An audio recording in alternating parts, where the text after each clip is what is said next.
삼성전자 주식 지금 사도 될까? 라는 궁금증을 많은 투자자들이 가지고 있다. 그래서 삼성전자 저가 매수 구간에 대해서 집중 분석해보는 시간 마련했다. 전문가들이 이야기하는 삼성전자 투자 전략, 지금 공개한다.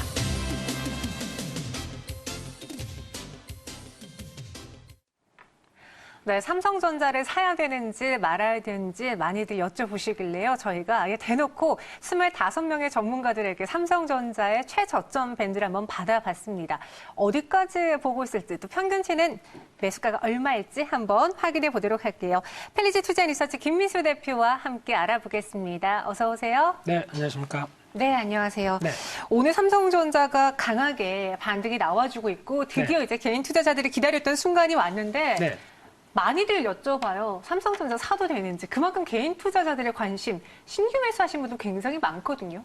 네, 지난주 제 전화가 그렇게 바쁠 리가 없는데 지난주부터 지난 열흘 동안 보게 되면은 주식 안 하실 것 같이 생기신 분부터 네, 맞아요. 모든 분들이 삼성전자를 비롯해서 주식 시장에 대한 문의가 상당히 많았습니다. 특히 부동산 하시는 분들도 문의를 하실 정도라고 하게 되면은 상당히 관심이 뜨겁다는 쪽에 반증이 아닐까. 강남 큰 손들도 들어오고 있대요. 네, 큰 손, 작은 손 다 들어오는 것 같습니다.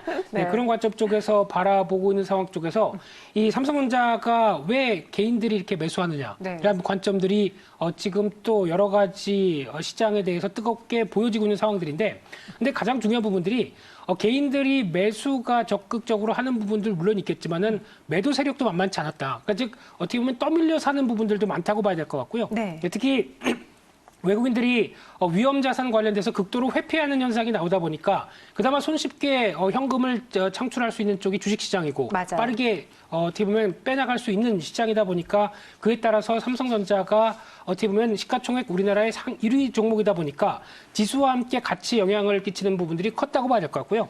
그래서 기존에 외국인들의 삼성전자 비중을 보게 되면 58%대가 조금 넘는 게 가장 최고였습니다. 근데 최근 들어서는 일단 빼고 보자라는 관점이다 보니까 51%까지 낮아졌고요.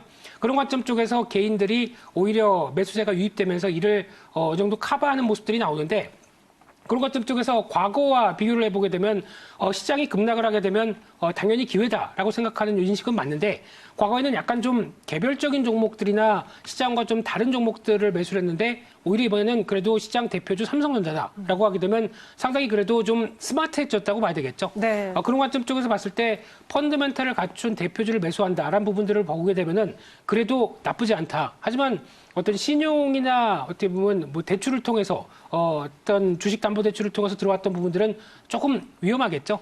길게 끌고 갈 수가 없기 때문에 지금이 저점이다라는 관점과 함께 연결시킬 수 없는 부분들도 있기 때문에 그런 부분만 자제하신다고 한다면 수익이 날 가능성이 높다고 봐야 될 부분들이고요. 네. 게다가 또 부동자금들이 많이 유입되죠.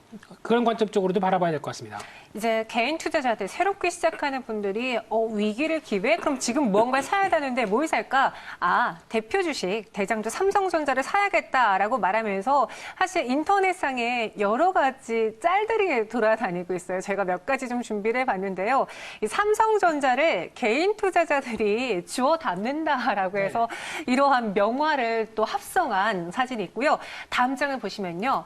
삼성전자를 향해서 지금 개인 투자자들이 성벽을 쌓았어요. 그리고 이제 뭐 여러 코로나라던가 뭐 악재들이 막 쏟아지고 있음에도 삼성산성이라는 굳건한 개인 투자자들의 방어가 나타나는 하나의 이제 짤로 여러 가지 인터넷에 나오고 있는데 그만큼 많이 사고 있는 거거든요. 네. 삼성전자가 지금 가격이 싼 건지 정말 저희가 객관적으로 팩트를 체크해 봤을 때 역사적으로 좀 가장 낮았던 저희가 태초부터 거슬러 갈 수는 없지만 최근에 낮았던 저점은 어떤 가격이었나요? 네, 일단 글을 통해서 봤을 때 이제 반도체와 함께 삼성전자에 대한 어떤 역할론 그리고 그에 따라서 부각됐던 가격들이 가장 중요하겠죠. 그렇게 되면은 2016년도, 17년도의 가격대를 바라보는 게 제일 중요하다고 봐야 될 것 같습니다. 그래서 그때 주가가 한 단계 레벨업이 됐던 초기의 가격대를 보게 되면 2017년도 저가 부근을 봤을 때 약 한 35,500원대, 그러니까 즉 35,000원대 중심으로는 강한 지지권을 만들어 놓고 거기서 이제 한 단계 레벨업이 됐던 모습들인데 그 상황 쪽에서 보게 되면 약 한 5만 5천 원대와 3만 5천 원대 사이에서 계속 움직였다라는 쪽으로 바라봤을 때 네. 거의 박스권 하단부는 이번에 지금까지 지수대를 봤었을 때는 깨지지 않았다라고 보는 게 맞지 않나 그렇게 보여지고 있습니다. 2017년 당시에 이 박스권을 유지했습니다. 그럼 현재 시점에 많은 전문가들은 삼성전자의 바닥을 어떤 가격으로 보고 있을까요? 25명의 전문가들에게 저희가 설문조사를 해봤습니다. 함께 보면서 이야기해 볼게요. 4만 원부터 시작을 해서요. 3만 원까지도 나왔습니다. 백두희 차장은 3만 원이라는 다소 낮은 가격을 최저점으로 제시했고요. 다음 장 보시면 이제 4만 원대를 이야기하신 분들이 세 분으로 4만 2천 원, 하나금융투자 송동현 팀장은 높은 가격을 제시했습니다. 그와 달리 양태준 차장, 오현진 팀장은 3만 7천 원으로 동일했고요. 계속해서 이 4만 원 안팎으로 밴드를 좀 보고 있는 것 같아요. 이창환 차장은 3만 5천 원까지도 봤지만 윤정식 팀장, 김성남 매니저는 4만 원을 최저점으로 보고 있고요. 다음 장에서는 또 엠비엠골드 정성일 매니저가 4만 2천 원을 최저점으로 주고 있습니다. 그러니까 최저점이라고 하더라도 그리 높은 가격은 아닌 것 같아요. 지금 정태균 팀장이 가장 높은 4만 3천 원을 최저점으로 제시했습니다. 그리고 최유재 연구원은 3만 원이라는 앞서 봤던 그 충격적인 가격을 또 제시했네요. 마지막 장 확인해 보도록 하죠. 하창원 본부장은 36,850원 좀 세밀하게 지정해드렸고요. 김영민 매니저는 4만 2천 원으로 4만 원을 상회하는 가격대일 거다라고 했어요. 김민수 대표님은 3만 9천 원을 제시하셨네요. 그렇다면 이 25명의 평균은 얼마일까요? 바로 38,366원으로 삼성전자의 최저점을 지금 평균치를 내고 있습니다.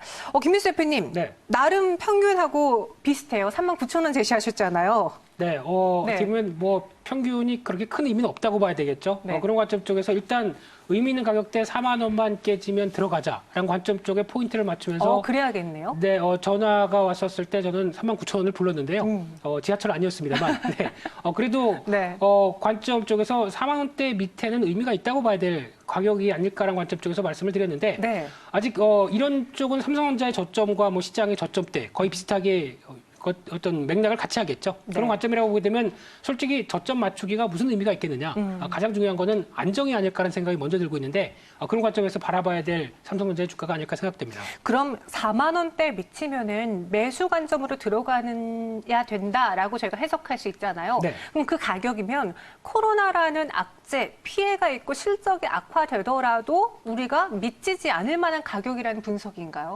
일단 4만 원대가 의미가 있다고 제가 분석을 하는 이유가 네. 일단 4만 원대면 시가총액 기준으로 봤을 때 삼성전자가 한 240조 원대 정도 됩니다. 네. 그렇게 되면은 연간 순이익이 아무리 안 나온다고 하더라도 20조 원대 밑으로 내려가기는 좀 힘들지 않을까. 연간 기준이다 보니까 물론 상반기는 힘들겠죠. 근데 하반기 때에 대한 변화를 조금 더 생각을 해보게 되면 어느 정도 안정권을 보였을 때 나올 수 있는 실적의 동향을 생각했을 때 한 20조 원대까지도 밀려 내려가게 되면은 거의 이 정도는 바닥일 수 있지 않을까라는 관점으로 바라보고 있는데 네. 그와 함께 바라보고 있는 게 지금 실적 구조를 봤을 때 당연히 뭐 스마트폰 잘 안 팔리겠죠. 그리고 또 디스플레이나 가전 쪽 당연히 충격을 받았을 걸로 보여지고 있는데 그래도 큰 역할을 할 수 있는 게 여전히 반도체 쪽이다라고 하게 되면 반도체에 대한 최근에 만약에 반도체 가격들이 급락까지 나오면서 움직이는 동향으로 봤다고 하게 되면 삼성전자에 대한 타격도 크겠죠. 하지만 대표적으로 서버용 DRAM 같은 경우가 견조하게 움직이면서 아직까지 반도체 업황에 대한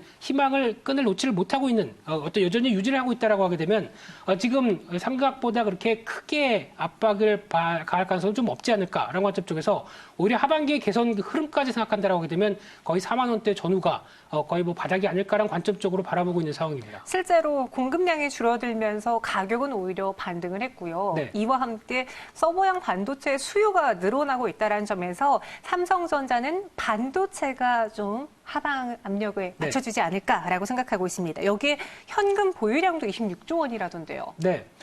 이런 때는 또 현금 많이 갖고 있는 기업들이 부각을 받을 밖에 요즘은 없죠. 현금이 해지래잖아요. 그렇습니다. 네. 지금 미국에서도 여러 가지 동향을 보게 되면 최근에 주가가 급등하는 종목들의 특징 중에 하나가 현금 우리는 괜찮다라는 종목들은 오히려 주가가 좀 양호하게 움직이고 있는 상황들도 나오고 있는데요. 그만큼 이런 위기 때 얼만큼의 어떤 액션 플랜을 갖고 있느냐라는 관점들이 상당히 중요하게 보여지고 있는데 그런 관점으로 봤을 때 삼성전자가 뭐 26조의 금액을 어디다 쓴다기보다 일단은 비축한 이후에 기존의 배당 성향 흐름들을 보게 되면 거의 유지는 하겠죠. 네. 그러다 보니까 배당 수익률 같은 경우도 지금 기준으로 보게 되면 3%대가 넘어갑니다. 지금 시장 금리와 생각하게 되면은 그래도 고배당이라고 봐야 되겠죠. 그런 관점과 함께 R&D 관련된 쪽을 여러 가지 동향을 봤을 때 지금 이 사태로 인해서 뭐 전략을 완전히 수정하겠다는 입장도 아닌 것 같습니다. 그렇게 되면은 투자 흐름들은 여전히 유지를 한다는 관점 쪽으로 봤을 때 아마 기존의 전략에서 그렇게 크게 변화가 되지는 않지 않을까 그렇게 보여지고 있습니다. 네, 사실 삼성전자가 오늘 뭐 7%, 8% 급등하는 와중에 저희가 최저점을 이야기하기 때문에 좀 기운 빠진다라고 생각하신 투자자분들도 있을 거예요. 하지만 이 코로나19가 워낙 장기화되고 있기 때문에 저희가 긴 시선으로 저가 매수 타이밍을 노려보자라는 점에서 제시해드린 가격대거든요. 그럼 김민수 대표님, 네. 4만 원대 이하에서 매수한다면 분할 매수해서 언제 팔아야 될지 단기적으로 또 저항 구간도 있을 거 아니에요? 네, 여기서 네. 꼭 드리고 싶은 얘기는 일단 항상 투자는 여유자금이 되겠죠. 그러다 보니까 최근에 신용자금, 신용융자 같은 경우도 어떻게 보면은 시장이 급락하다 보니까 물밀듯이 어떤 정리가 되는 좀 뼈아픈 흐름들도 나오고 있는데 그런 자금이 아니라고 하게 되면 일단 버텨보는 게 맞다라고 봐야 될 부분들이고요. 그런 차원으로 봤을 때 기술적인 측면들만 보게 되면은 일단 하락의 역순입니다. 그렇게 됐을 때 지금 가장 중요한 저항권으로 나오는 쪽이 중기 저항권으로 압박을 받는 게 한 47,000원대가 1차 저항이라고 봐야 될 부분들이고요. 2차 저항은 당연히 5만 원대 전후겠죠. 그런 관점 쪽에서 일단 하락의 역순 쪽의 흐름들의 패턴을 염두를 하실 필요가 있는데 혹시 좀 무리해서 뭐 지금 들어간 부분들이 이제 1차, 2차 저항권대 들어온다. 그렇게 되면은 일단 트레이딩 관점 쪽으로 보셨던 분들 같은 경우는 일단 빠졌다가 다시 대응하는 전략들도 나쁘지 않다라는 관점 쪽에서 일단은 47,000원대 안착했으면 좋겠네요. 네. 네, 그렇게 봐야 될 것 같습니다. 47,000원의 단기 저항 1차적으로 제시해 드렸습니다. 38,000원대 평균 가격이 나왔어요. 그러니까 4만 원 이하에서는 매수 타이밍 기다려 보도록 할게요. 김민수 대표와 함께 했습니다. 오늘 말씀 고맙습니다. 감사합니다.